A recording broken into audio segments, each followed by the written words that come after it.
Hey guys, CryptoDad here again. Thanks for joining me on the Tuesday morning Bitcoin Basics live stream. I almost forgot what I was doing here. I only had 3 or 4 cups of coffee so far, so maybe I need another. So good morning. This is Bitcoin Basics Hour where you can ask questions. I've got some topics I want to cover. I want to focus today on wallets. So let's jump right in.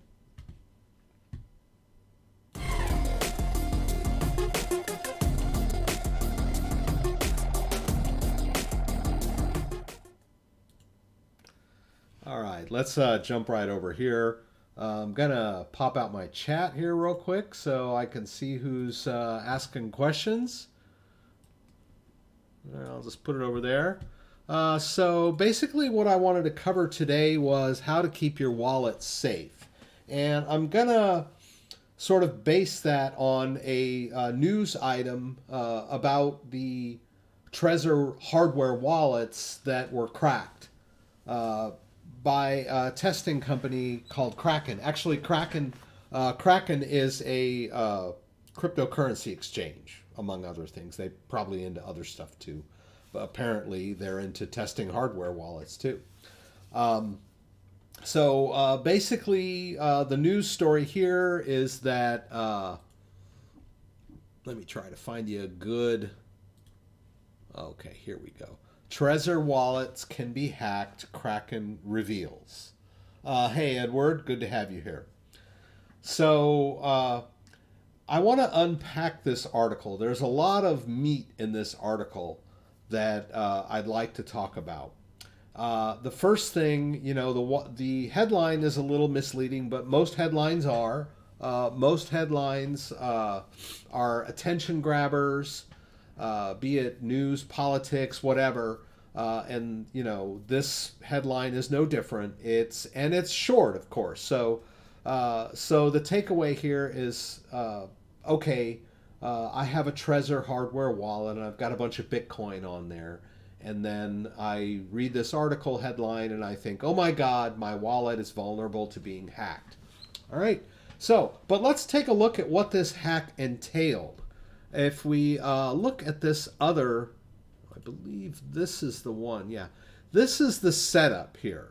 So what they did was they took apart this device and connected other connectors to the circuits and ran this hack program that was able to extract the private key from this Trezor device. And so, yeah, I get it. But the first thing you need to understand about this particular hack is that it required physical access to the device.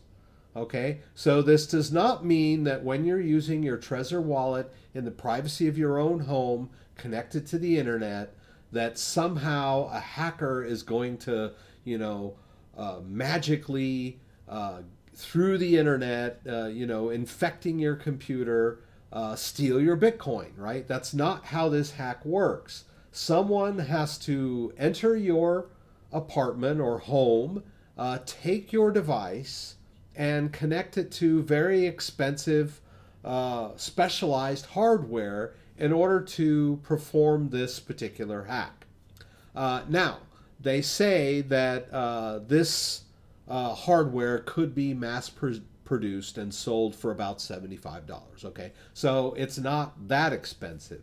A little more diabolical than the typical home invasion thief, right? Who's basically looking for jewelry or big screen TVs, right? So, but let's put this into perspective. Most home safes are vulnerable to people with physical access. Okay, so if you have a home safe and you're just a normal guy like me, you know, middle class kind of guy, I can't afford a high-end safe that's like hidden underground, you know, and a foot thick of steel. I'm the kind of guy that's probably going to buy, you know, a $200 or $300 safe maybe and stick it in my closet somewhere. Now, if someone were, a determined thief breaks into my house and has physical access to that safe, probably a crowbar will be enough for him to gain access to that personal safe.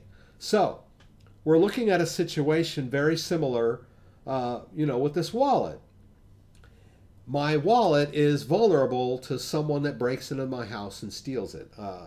That's pretty obvious. So, there's a few things we need to consider when we're dealing with a hardware wallet like a Trezor, okay? Number one, it's small and it's able to be hidden almost in plain sight, right? You could put it in a sugar jar. You could stick it in a drawer in your kitchen.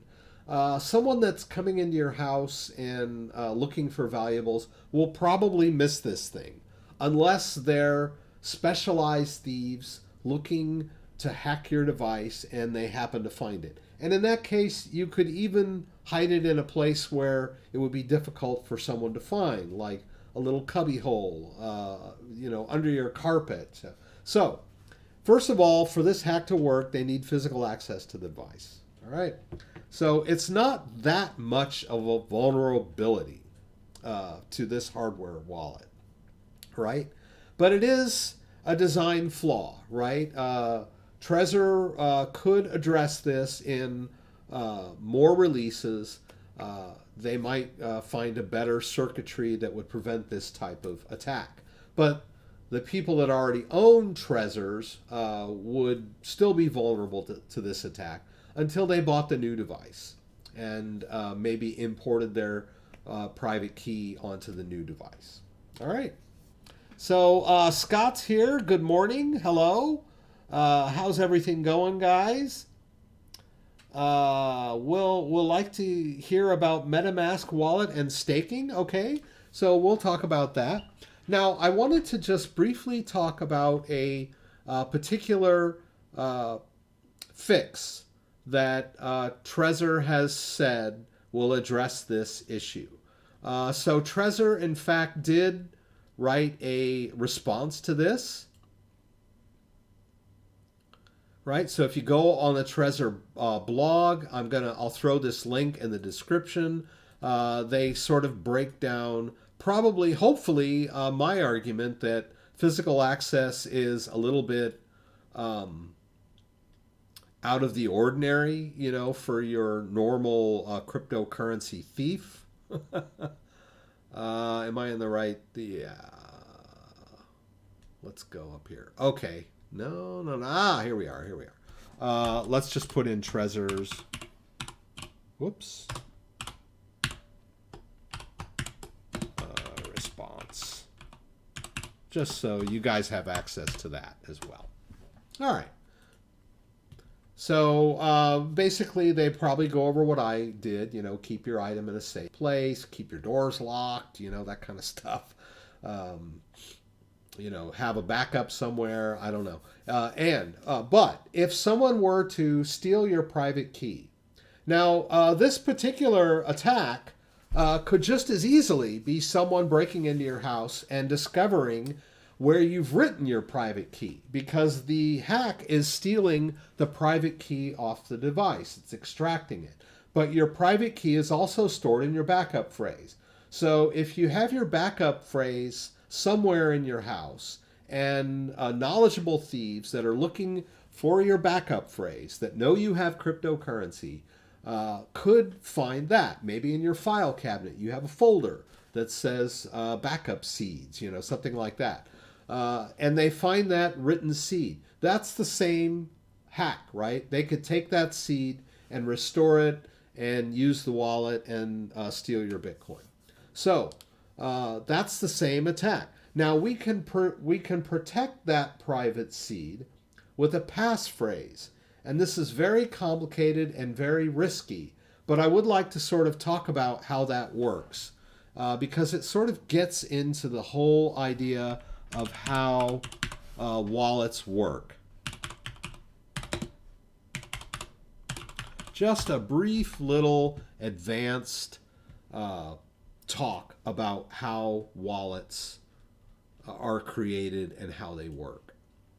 See, normally if you have a hardware device with multiple wallets on it, they're not related to each other in any way, right? This is the random model. Now, a hardware wallet generally has a seed that, and from that one seed, multiple wallets are created, right? And then if we look at a hardware device like a Trezor or a Ledger, that one seed creates a master key, which creates sub-wallets. So this would be like a multi-cryptocurrency wallet. So that one seed can regenerate all of these wallets because it's deterministic.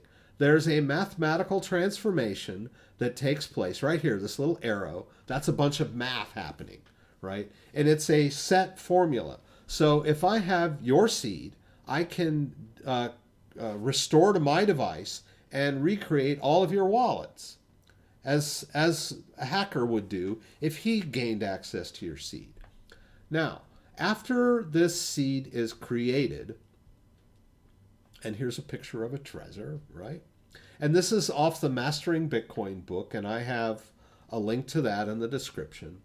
Some more math takes place, right? So here's our original random seed. It gets created, some math stuff happens, and then a mnemonic phrase is generated. Here's a 12-word. Your Trezor has, I believe Trezor has a 12-word, maybe 24. I know Ledger has 24. So those are even longer.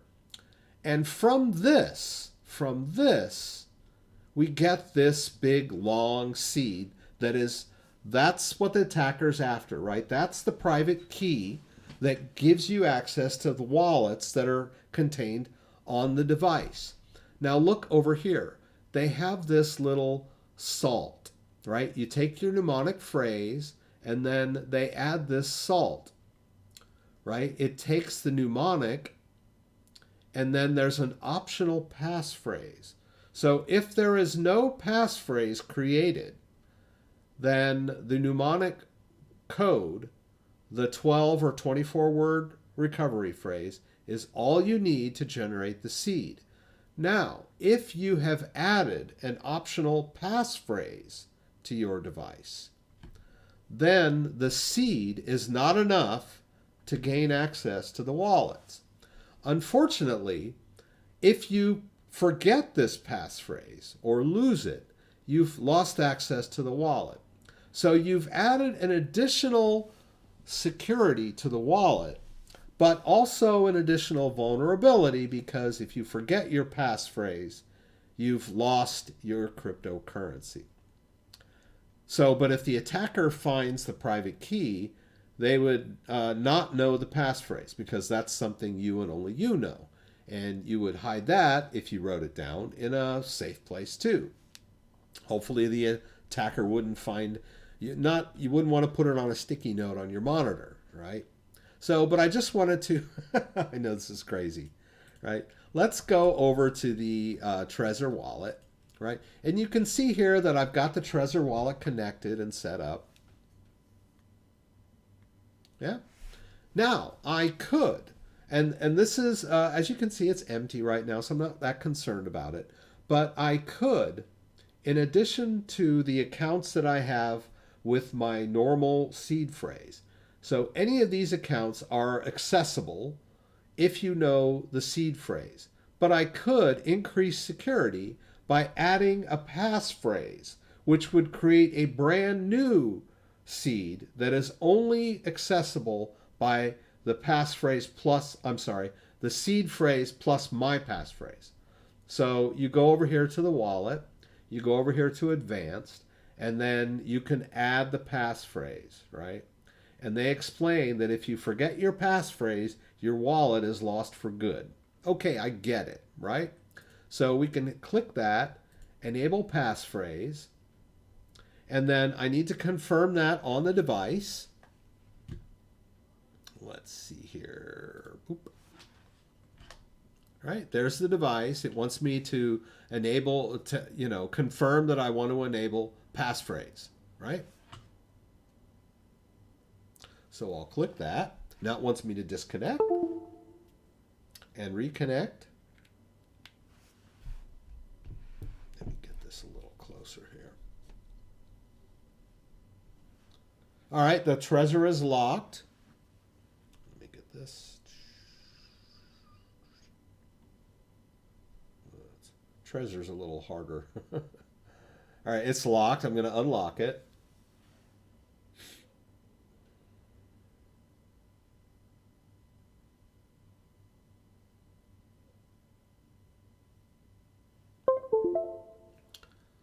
All right, and now it wants to know, where would I like to enter my passphrase? On the device or on the host? I'm going to choose the host because it's a little easier for me to type a passphrase in, right? So let's get rid of that just for a second. I'm going to create a little passphrase here.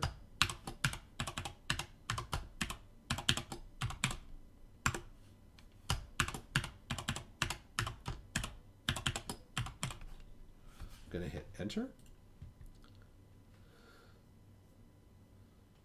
All right, and there you see, now I have a new configuration with, and you noticed before that there was a Bitcoin wallet was in there with past transactions, right? That's the default configuration. This new configuration can only be accessed when I enter the passphrase. Now I could store Bitcoin in this wallet, and it would only show up when I connected the device and entered the passphrase. So that is the defense against this particular hack. But as I told you, you cannot forget that passphrase. This is one of those things where cryptocurrency is unforgiving. Math is unforgiving, right? If you do not have your password, you will not be able to gain access to your passphrase or password protected wallet. It's that simple. If you call that simple, I don't know. But that, I kind of wanted to talk about that hack. I thought it was interesting. A lot of people looked at the headline and thought it was kind of shocking. Oh my God, you know, the password, my hardware wallet has been hacked. But once again, they would need physical access to the device. And anybody with physical access to your house could steal your big screen TV and break open your safe. So, you know, nothing is really safe when someone breaks into your house, right? But if you hide your device in a good place, they probably wouldn't find it. And with that additional layer of the passphrase, even if they found it and used that crazy hardware hack, right? They still wouldn't be able to steal your cryptocurrency. So math will protect you. All right, so there were some good early questions about some other stuff that I'd like to talk about. So good morning, everybody. Everyone's here. Crypto Mojo, David, Jay Constant. That's a funny question. Why are the alts pumping while the BTC is going down? That's a really good question. You know, I follow the market a couple times a day. You know, I got a little app on my phone, and I can see the value of my altcoin portfolio. And I can also track the price of Bitcoin. And in the past, Bitcoin was the driver of the altcoin market, and which was, you know, good and bad, right? When Bitcoin was up, the altcoins tended to follow Bitcoin up. The problem with that was when Bitcoin went down, the altcoins tended to follow as well. And I always talked about the day, that wonderful day, when there would be the decoupling, as I called it. The day when the altcoins had market conditions of their own, right? With the day when the altcoins were not fully dependent on whether Bitcoin was up or down. And we seem like over the last year or so, we've noticed that there are that when Bitcoin is up and down, there are some other altcoins that tend to have their own price action, right? For example, Tezos. Over the last several weeks, the last several months, Tezos has gone up quite a bit, where Bitcoin has gone up and down and fluctuated, right?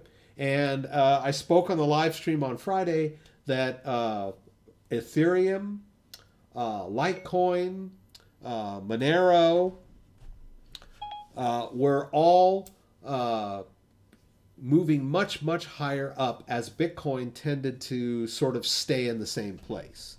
And then lately, Bitcoin is a little bit down over the last couple days. It actually made a run at 96.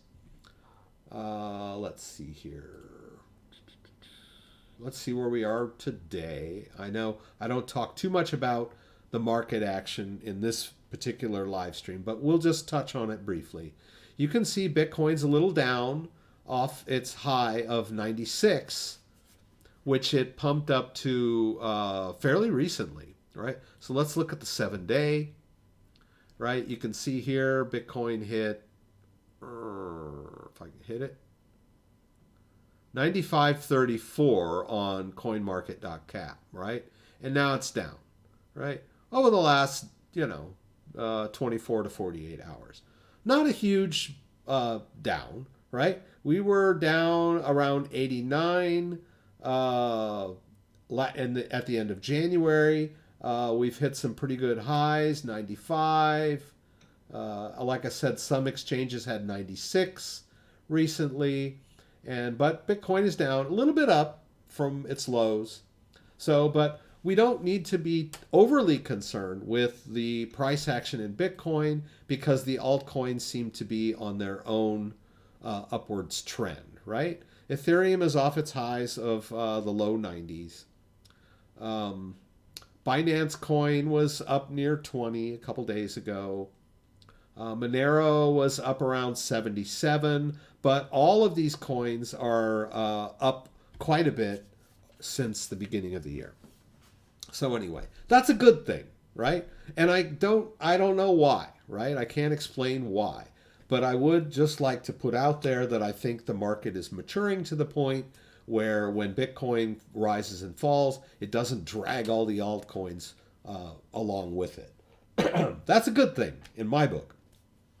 Now, there were some questions originally. Let's see what you guys.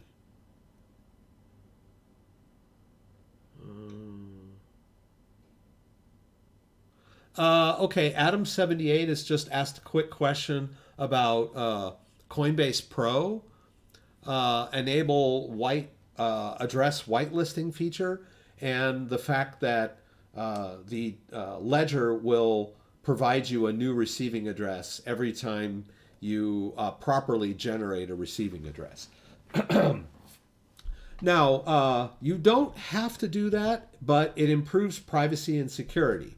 And exchange whitelisting sort of is in conflict with this, because exchange whitelisting means, okay, I want you to confirm your withdrawal address so that I know it's a good address, right? It gets whitelisted so that someone can't hack in and put in a different address.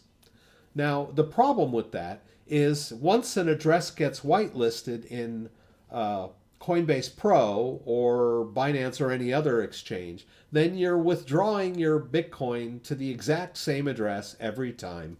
And that decreases your privacy and security because you have one receiving address that can be looked at on the blockchain, and they can see your balance, they can see all of the history of all transactions. The Bitcoin blockchain is transparent, right? So if you want to do things to increase your privacy and security, you would want to use a different receiving address every time you withdrew from an exchange, right? That is a little bit of a pain, but it does increase your privacy and security. which would mean that every time you withdraw from Coinbase Pro, you would need to re-whitelist a new address, right? Which is kind of a pain, but that's the best way to go about this. Now, I'm just going to quickly show you on my Crypto.com account that I have whitelisted multiple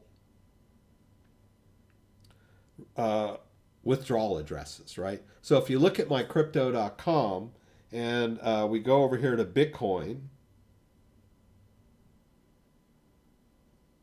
give me 1 second.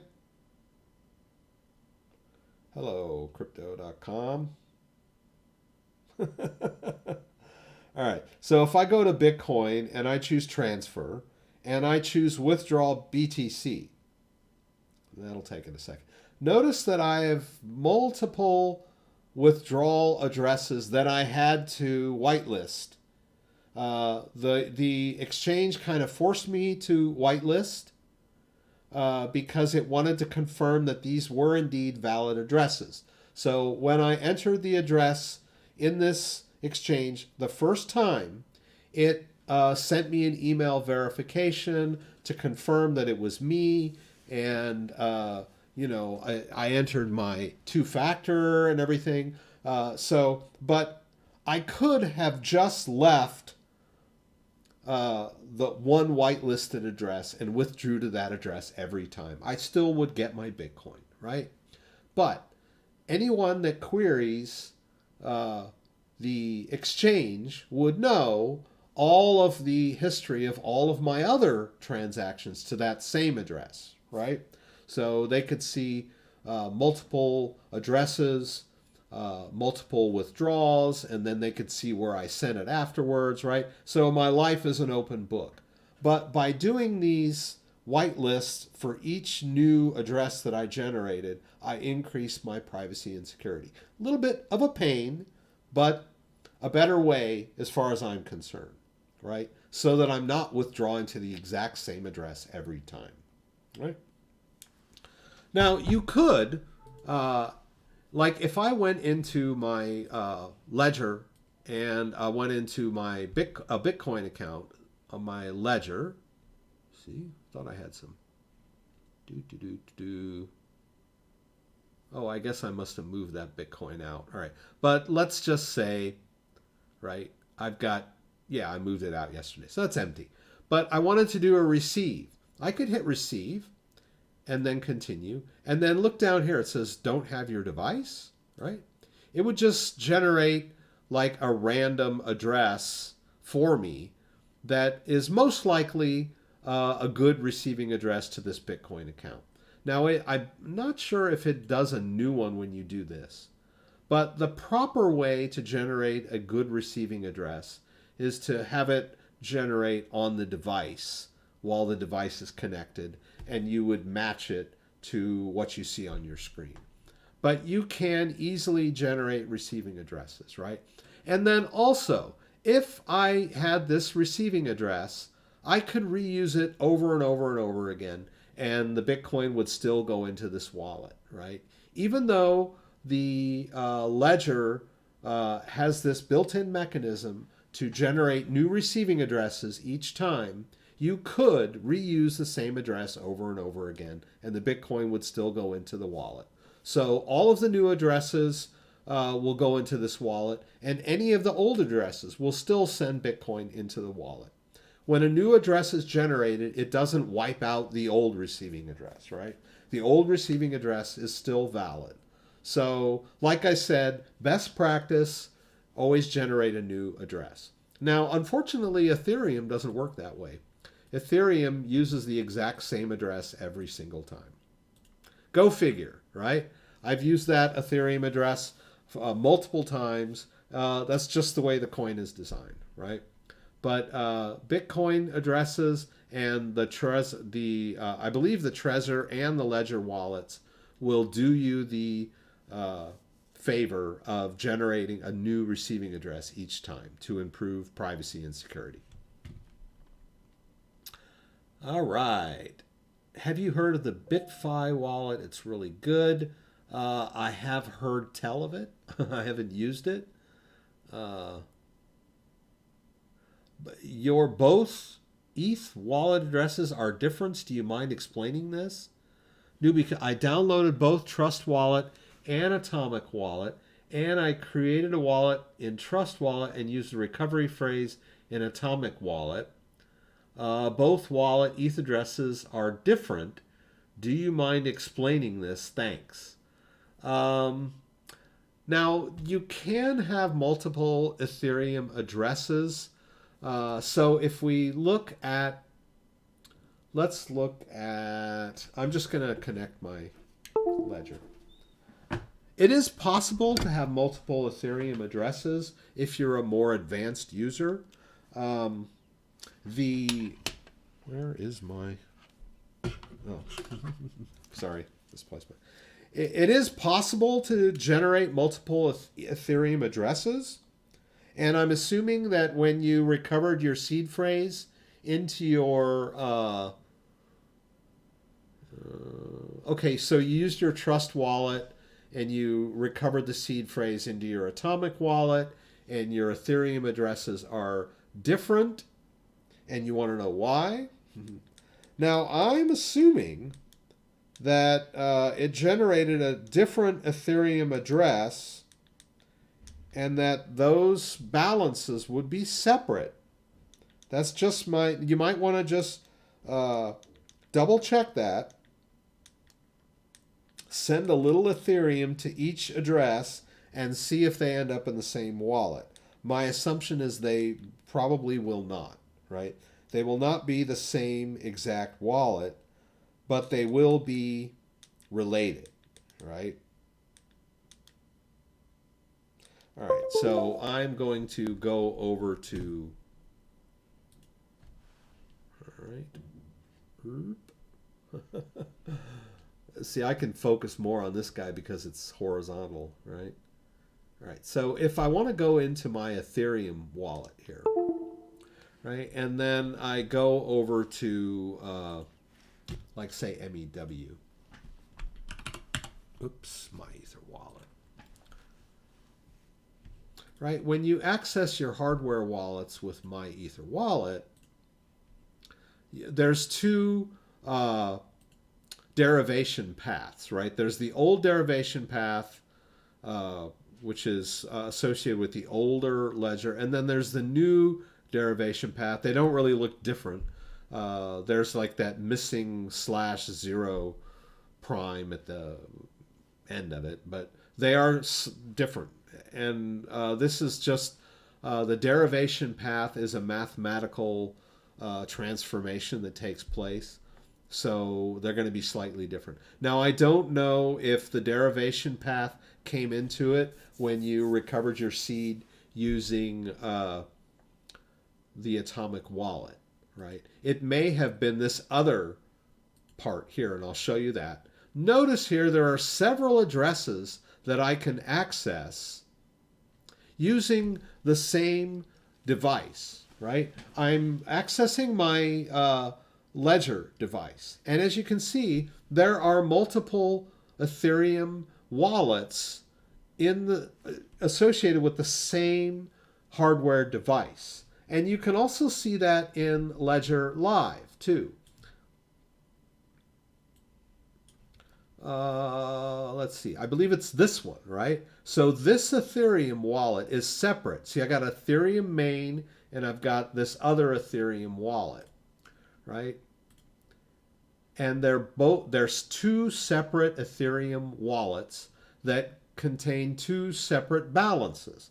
So one of them is this address, right? And then the other one, if we go back, we'll go back down to this one, is a different address, right? If I hit continue there, that is a completely different Ethereum address, and the balances of wallet are different. But I can manage them all in MEW. Whoops, well, I got to go through it again. It's all right. We can handle it. Right? We can manage them all within MEW. And then you can see here, there's a bunch of other ones that could also be activated, right? I could manage this one. I've never done it before, But I could just highlight this guy, hit tick, access the wallet. And is it going to work? I think I screwed around too much. Let's try it one more time. See if we can get into it.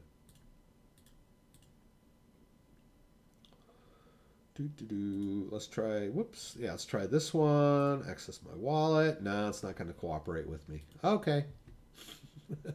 It's just not going to cooperate with me this morning. All right, let's try it again.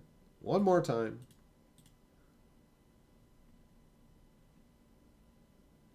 All right. Let's try this one again. One more time.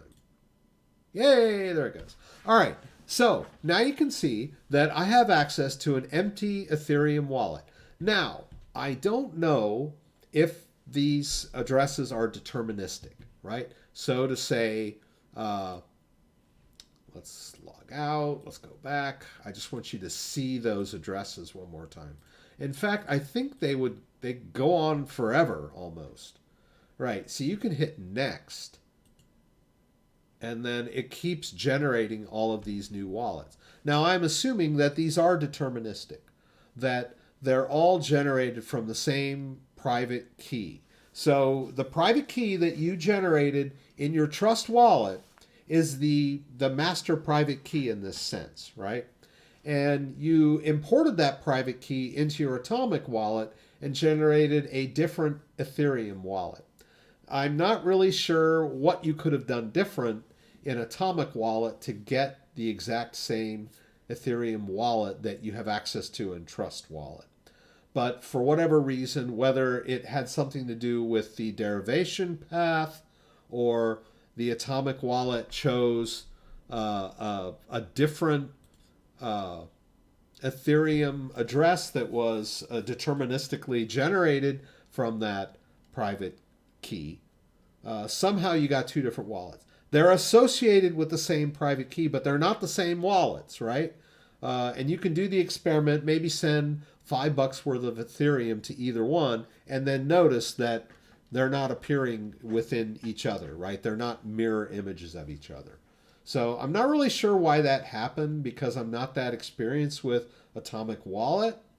And so maybe you could try poking around an Atomic Wallet and seeing if maybe there's a way to generate new Ethereum wallets, right?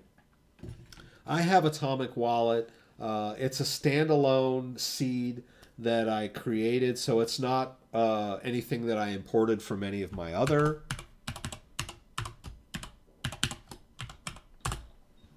wallets. So, but let's see. There's a plus over here.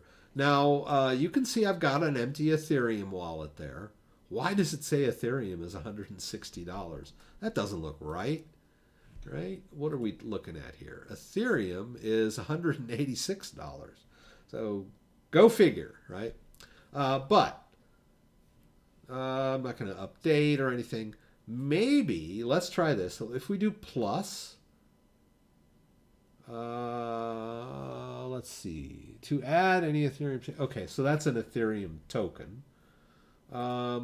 I would have to kind of go through the restore process maybe and try to figure out why the Atomic Wallet generated a different Ethereum address for you. But suffice it to say, they were probably all derived from the same private key, but maybe they're just two separate addresses, right? But they would be managed separately, so don't, just keep track of that that seed phrase. You would still be able to regenerate Trust Wallet if you needed it, and you'd still be able to regenerate Atomic Wallet if you needed it. So your Ethereum is safe, but I can't really explain why Atomic Wallet generated a separate Ethereum wallet when you did that. Weird things happen sometimes, don't they? All right, someone had asked me earlier, and I'm sorry I skipped over your question, but you asked me, it was about MetaMask and staking. So I want to just get that question really quick. Now, staking, there are many kinds of staking. The two main kinds is you can stake on an exchange, right? You can hold a cryptocurrency on an exchange like Binance, and they will pay you staking rewards for that cryptocurrency that you have on their exchange. Now, that's a good way of staking, but in effect, you're depositing that cryptocurrency in their exchange, and you don't control the private keys. But you are getting the benefits by getting the rewards, right? They're going right into your account, right? Now, there's another way of staking, which is from within your own wallet, which is even cooler. And Tezos is a token that you can stake from within your Ledger Live wallet, and you're controlling the private keys, right? The private keys are on your device, and but you're staking the coins, and I'm staking them with this company called Stake Now, and you can see that I've been receiving rewards over time. Not huge rewards, right? It's just a small amount of Tezos, right? It was like $50 worth of Tezos. The price of Tezos has gone up since I did this, but I have received, what are we looking at here? 2, 4, 6, 8, 10, 12, 14. So we're looking at, 10 cents that I've received. Now, if I had, 10 grand worth of Tezos in this wallet, then my staking rewards would, of course, be more, right? It's, it's a function of how much you have stored in the wallet. Now, the interesting thing about this is that I am staking the coins, but I hold them, right? I am letting Stake Now borrow the use of my coins to run their node, and they're rewarding me for it, all from within my own wallet. So at any time I want, I can click this little 3 dot, and I can end my delegation, and I can sell my coins, right? Or I can change the validator, right? I could use a different service. I don't have to use Stake Now. There's a lot of different guys to choose from, depending on how long they've been around, what kind of percentage they pay. There's all kinds of different stake validators that you could choose from at any time, right? And if I wanted to just sell this 33 Tezos, I could end my delegation and sell my coins. Easy. I just have to transfer them to an exchange and cash out, right? But as long as they're sitting in my own wallet, why not stake them and earn rewards? It's a perfectly safe way to do it. It's a really cool way to do it, really. It's amazing that the blockchain allows this, right? It's almost as if I went to my bank, my Chase Bank, and said, hey, I got 10 grand in cash stuffed in my mattress. Can you pay me interest on that?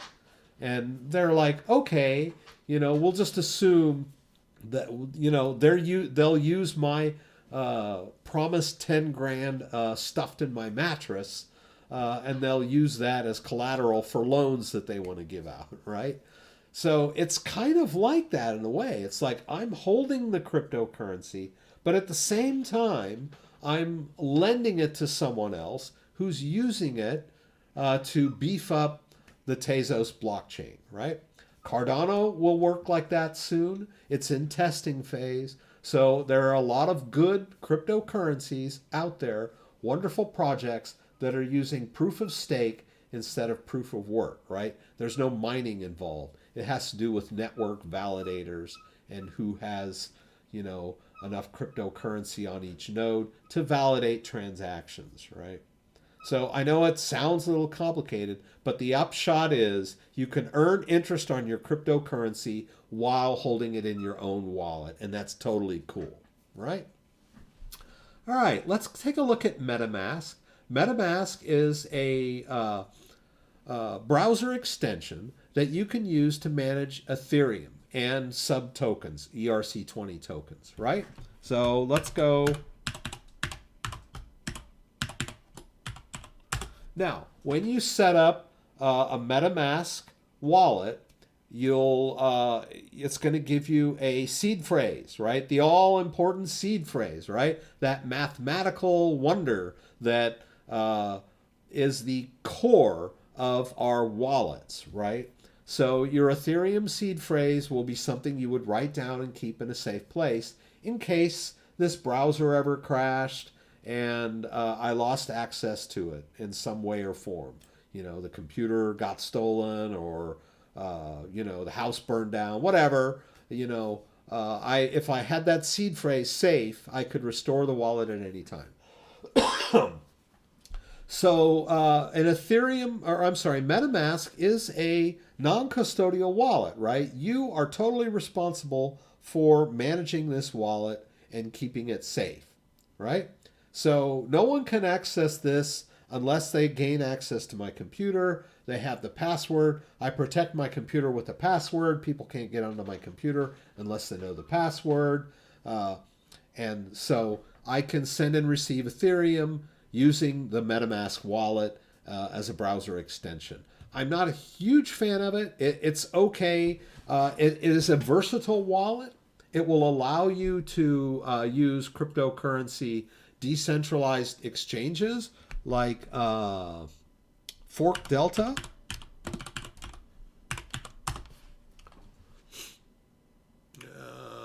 Let's see here. ForkDelta. Where is ForkDelta? This is the legacy page. Okay, so this is the new one. Okay, let's go to the new one. I don't know why it didn't come up when I Googled it. All right, so we're going to go to ForkDelta. Now, the nice thing about the MetaMask wallet is it will sync with these decentralized exchanges. So basically, if I had some Ethereum in here, I could use it to trade on a decentralized exchange.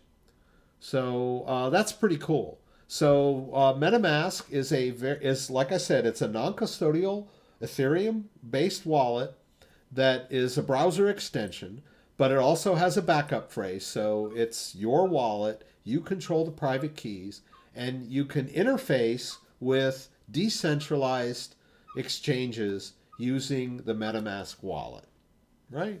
It's a pretty cool wallet. It's been around a long time. A lot of people trust it. There was a little bit of controversy. I think Google Chrome blocked access to it or removed it recently, and there was this huge outcry, and they reinstated it, right? There's nothing wrong with MetaMask. It's a very standard good wallet, right? Trustworthy wallet. It's open source software, if I'm not mistaken. It's possible. I'm not sure. Pretty sure it's open source. MetaMask. We can do MetaMask GitHub. Let me make sure.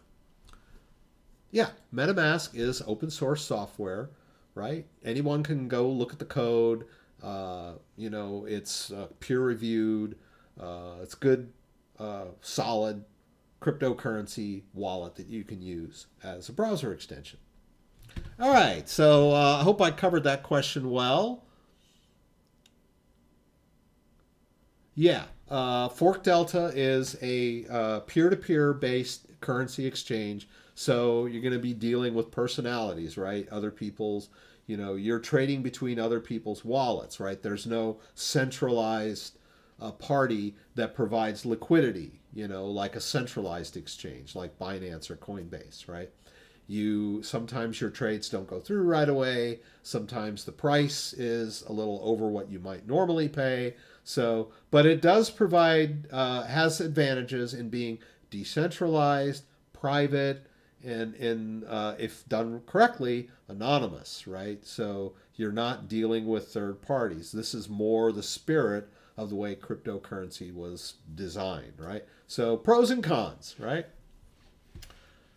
Okay, Pete asks, hey Rex, can you explain how to send Ethereum to Coinbase? How do I know how to pay gas and what gas actually is? Thanks. All right, let's see. Let's go over to our Ledger Live. let's go to our accounts and let's go to Ethereum. And I've got some Ethereum in my ledger-based wallet in Ledger Live. So how would I send that into Coinbase Pro, right? I want to cash out. So I would log into my Coinbase Pro account. Wrong browser, pardon me. Let's go. Here we go. We'll go to my Coinbase Pro account.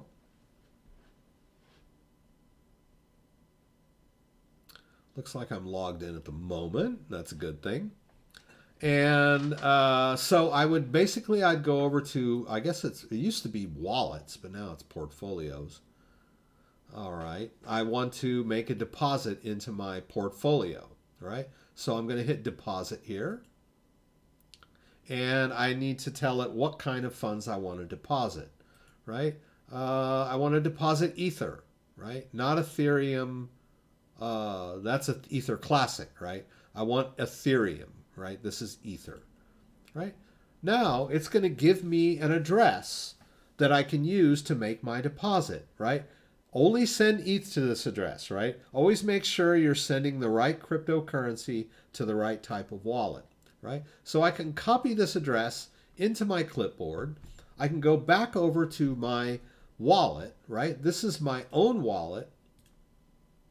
I'm going to close this, reduce clutter here. So we're looking at my own wallet and I want to send some cryptocurrency.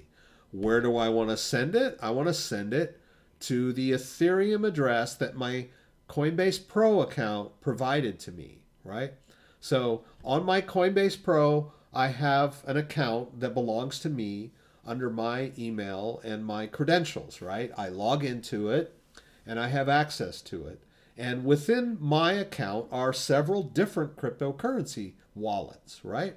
So I was over here and I just told them, hey, I want to deposit some Ethereum, and they gave me an address, right? So that address is now where I want to send my Ethereum.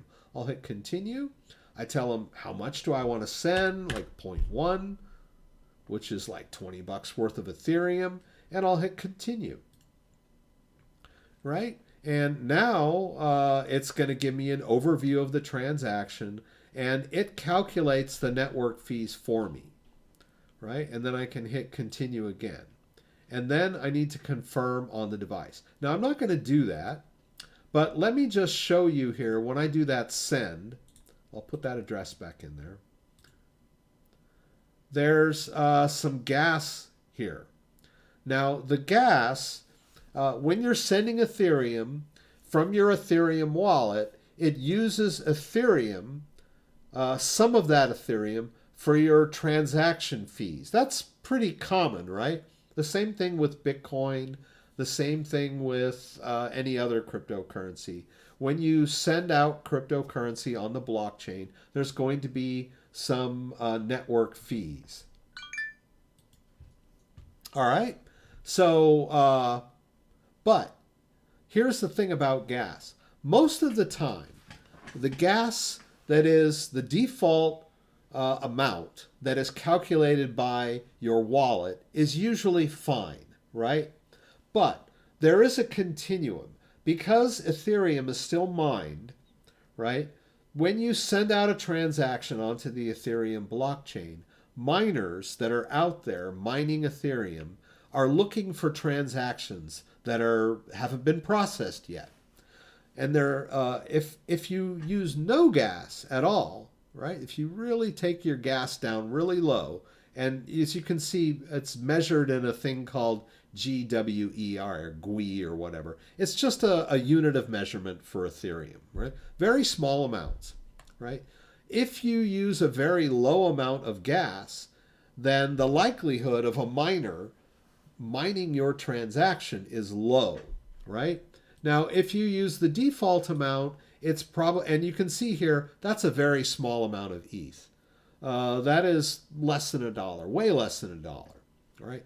Now, if I'm in a huge hurry and I want to increase that gas, I can slide this up so that my gas amount or the fee that I pay is higher. That gives me a much greater likelihood of a miner picking up my floating transaction and processing it, right? This is all done on blockchain. It's all peer-to-peer, and there are guys out there mining on their own rigs, and they prioritize high fee transactions first. Why wouldn't you, right? It's a dog-eat-dog world, right? So, of course, you would prioritize the ones with the higher fees first. Now, the Ethereum network is running pretty well these days, so it's not a big problem. But back in 2017, the Ethereum network got overloaded. So a lot of transactions were not going through, were not getting mined because the network was so overloaded.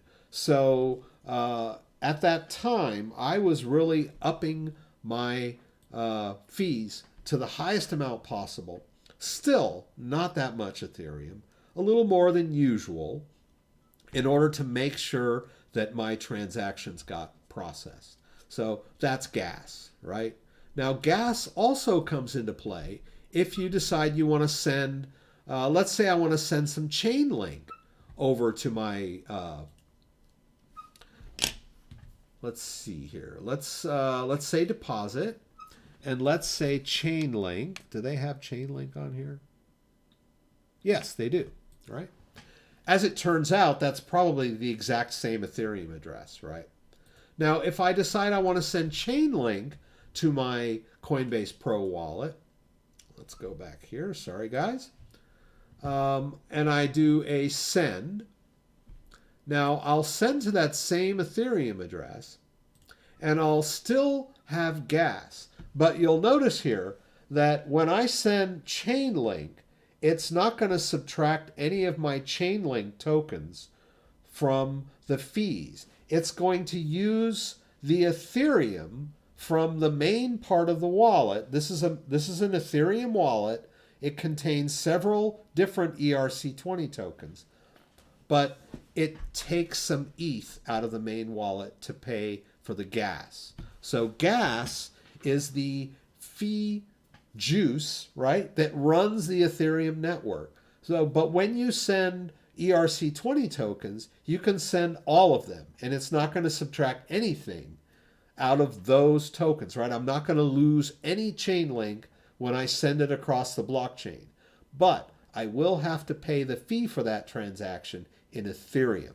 That's why if you've got ERC20 tokens, you need to have a little bit of Ethereum in there if you decide you want to send those out later. I know a lot of people that create an empty Ethereum wallet and then they put ERC20 tokens in there, which is possible. It's easy to send tokens in. But then when they go to send out, they don't have any gas because they didn't think to put a small amount of Ethereum in there to cover the gas, right? So keep that in mind. Sorry we kind of got off Bitcoin here today, but it's the basics, right? We're in basic cryptocurrency. Ethereum's number 2, so we should, why not talk about Ethereum? All right. All right. Do you know if it's too late to claim Bitcoin Cash from 2017 split? I've just found an old Electrum wallet that was valid at the time. As far as I know, you should still be able to claim your Bitcoin Cash. Now, from an Electrum wallet,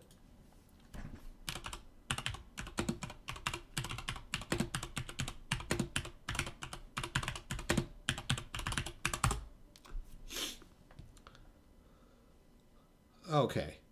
Now, this is SPV. BCH is what we want, right? So there's a way to do it.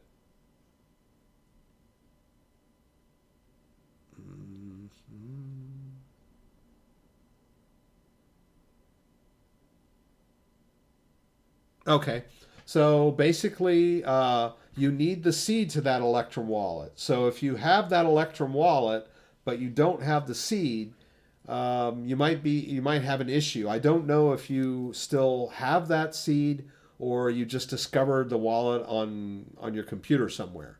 but hopefully you have that seed phrase, because that's the way that you could use to claim your Bitcoin Cash. In addition to that, you could also claim your Bitcoin S Satoshi's vision too, right? Because if you claim that Bitcoin Cash, you had it in there on August 1st, 2017, that Bitcoin is eligible to claim some BCH and some SPV. So I would check that out, right? I just Googled claim Bitcoin Cash Electrum Wallet, right? And I think there's also a way to spit out that seed if you don't have it in the Electrum wallet. There may be a way to show the seed. I'm not sure.